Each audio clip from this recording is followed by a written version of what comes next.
Oke.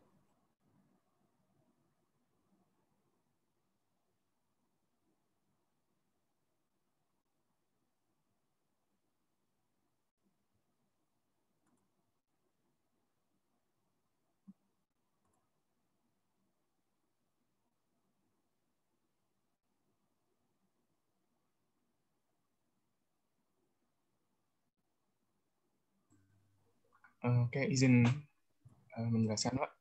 Ya. Untuk yang pertama, untuk nomor 1, di soal tertulis 1 September 2016, BAN menerima order equipment dari customer asing seharga 300.000 euro. Pada saat itu kursnya 400 dolar ya. Dan BAN mengirim equipment pada 15 Oktober 2016 dan menagih customer 300.000 euro itu saat dolarnya 420.000, setara dengan 420.000 dolar. Lalu BAN menerima pembayaran penuh pada 16 November 2016 senilai 415. Jadi kita kan mau nyari exchange loss atau gain-nya ya. Jadi yang kita perhatikan adalah di tanggal terakhir 15 Oktober 2016 sama yang saat pelunasan 16 November. Receivable pada tanggal 15 Oktober sebesar kursnya itu 420.000 dolar, setara 3.000 euro. 300.000 euronya itu setara dengan 420.000 dolar.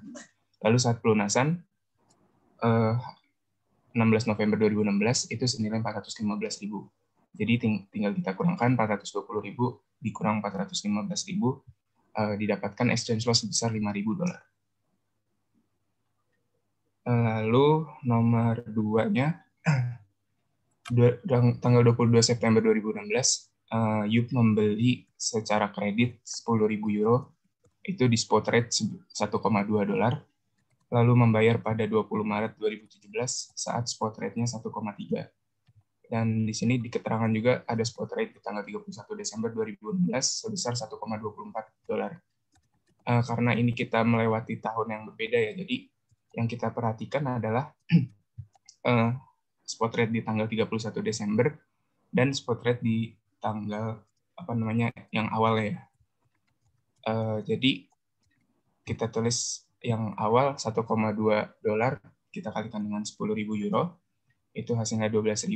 Lalu di tanggal 31 Desembernya spot rate-nya 1,24 kita kalikan juga dengan 10.000 euro, jadi sebesar 12.400. Di sini ada exchange loss-nya itu sebesar 400 dolar.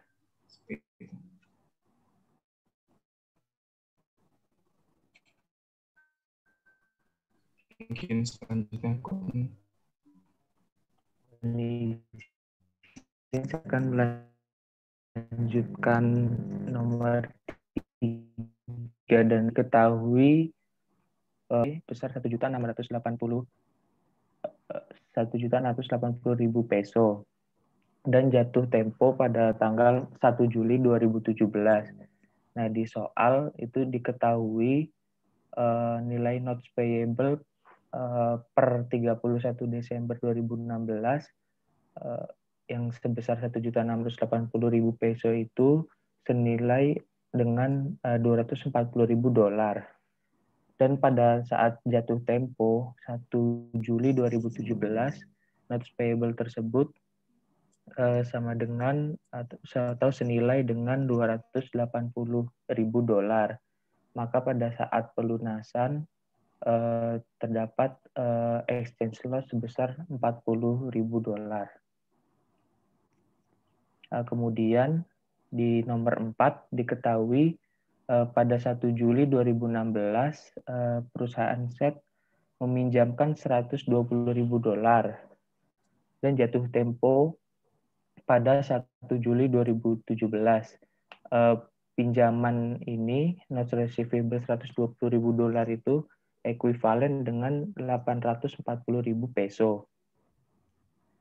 Pokok pinjaman tersebut pada 31 Desember 2016 setara dengan 140.000 dolar, dan pada saat 1 Juli 2017 atau pas saat jatuh tempo, exchange rate-nya 8 peso itu sama dengan 1 dolar.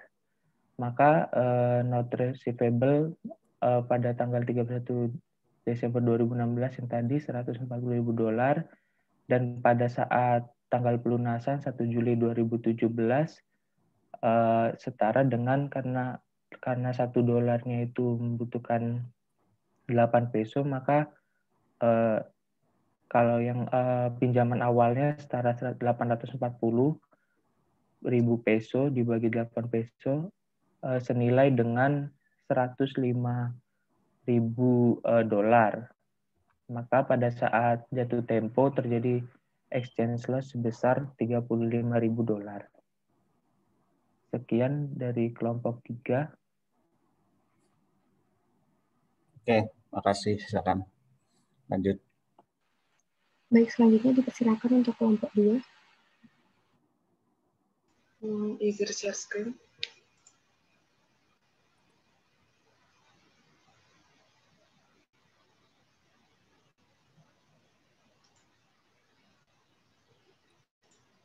Nah, ini soalnya. Jadi di soalnya pada E129 akun receivable dari penjualan merchandise yang pada tanggal 16 Desember kepada Kak Billing itu senilai $150.000 Kanada, dan jatuh tempo pada 15 Januari 2017.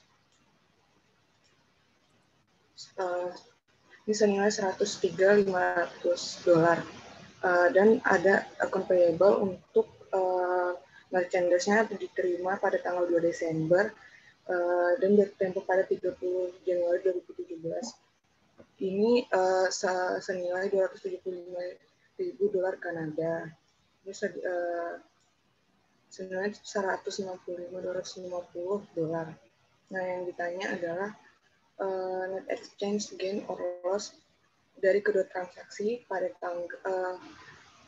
untuk income statement tahun 2016, dan yang kedua net exchange gain or loss dari kedua transaksi pada pada income statement 2017.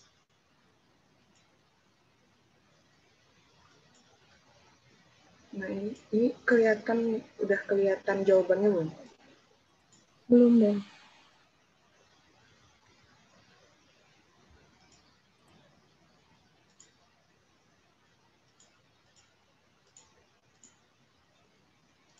Sudah.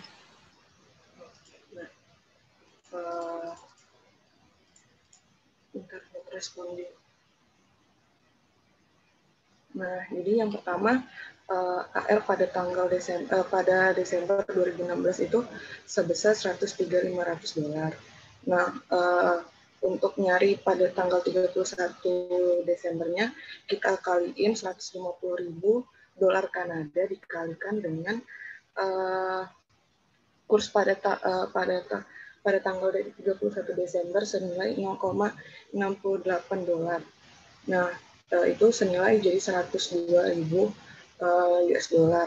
Nah, diselisihkan terdapat loss sebesar 1.500. Nah, untuk akun payable-nya pada yang tanggal 2 Desember tersebut itu kan $195.250 US. Untuk nyari nilai pada tanggal 31 Desember itu $275.000 Kanada dikalikan dengan 0,68 US. Hasilnya $187.000 US. Terdapat gain sebesar $8.250.000 US. Net exchange-nya sebesar $6.750.000 US itu gain. Nah, yang kedua, kita nyari net exchange untuk income statement tahun 2017. Yang pertama, ini ada AR yang tadi tanggal 31 Desembernya itu sebesar 102.000. Terus AR pada tanggal jatuh temponya tanggal 15 Januari itu $150.000 Kanada dikalikan dengan kurs pada tanggal terjatuh temponya yaitu sebesar 0,675 US. Jadi $101.250 US. Diselisihkan terdapat loss sebesar $750 US.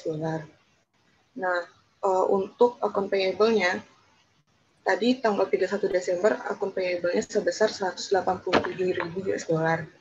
Nah, pada tanggal jatuh temponya pada tanggal 30 Januari itu sebesar 275.000 dolar Kanada dikalikan dengan kurs pada tanggal jatuh temponya itu 0,685 US dollar. Jadinya sebesar 188.375 US dollar. Diselisihkan terdapat loss sebesar 1.375 US dollar. Jadi net exchange-nya sebesar 2.125 US dollar. Sekian, Pak. Oke, makasih. Yang terakhir. Silakan untuk kelompok 1. Share screen, Pak.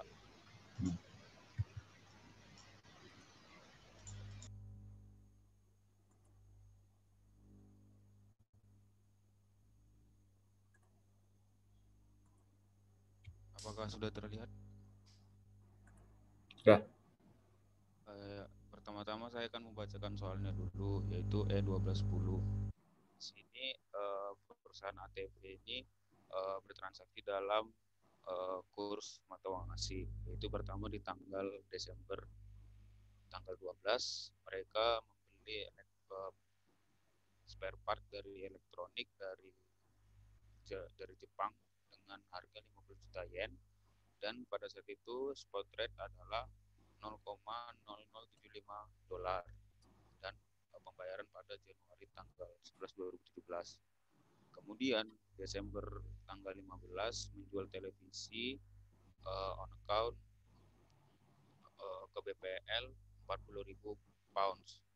Ketika saat itu spot rate untuk British pound 1,65 dolar dan invoice-nya akan dibayarkan pada Januari tanggal 14 2017. Kemudian kita disuruh untuk prepare journal entries, abaikan COGS, kemudian kita menyiapkan jurnal untuk melakukan adjust pada ATV untuk tanggal 31 Desember 2016 ketika exchange rate-nya 0,076 dan 1,6 untuk yen Jepang dan British pound. Kemudian kita menyiapkan jurnal ketika terjadi pembayaran. Pada saat itu spot rate untuk yen 0,0765 dan juga untuk British pound 1,63. Berarti kita ke nomor 1. Nomor 1 itu ketika PT ATP membeli spare partnya, yaitu inventory pada account payable. Di sini kita menggunakan yen, yaitu sebesar 375.000 US dollar, yaitu di mana 50 juta yen dikali 0,0075 dolar. Kemudian di tanggal Desember 15 ketika PT ATP menjual piutang secara piutang, kemudian kita menjurnal dengan account receivable yaitu pounds pada sell, dari mana dapat 66.000 dolar, yaitu 40.000 pounds dikali 1,65 dolar. Kemudian ketika kita melakukan jurnal penyesuaian pada Desember 31 2016, kita mengakui adanya exchange loss karena perbedaan mata uang dari yen tadi, yaitu 0,076 ke 0,75. Kemudian kita kalikan 50 juta yen, kita dapatkan exchange loss kita 5.000 dolar.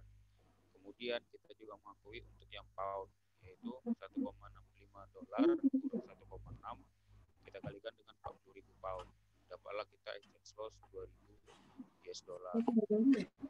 Kemudian ketika terjadi pembayaran, kita menjurnal account payable pada yen, kita akui juga exchange loss, kita kemudian pada cash, yaitu 382.500, yaitu 50 juta yen kali 0,765 itu 382.500, kemudian account payable-nya tadi udah di-adjust 380.000 sehingga exchange loss-nya 2.500. Kemudian terakhir ketika piutang kita dilunasi, yaitu cash pada account receivable pada exchange gain, yaitu 40.000 kali 1,3, kemudian tadi account receivable-nya yang sudah kita adjust, kemudian kita mengakui selisihnya exchange gain. Sudah, Pak. Oke, terima kasih. Ada yang mau ditanyakan di sini?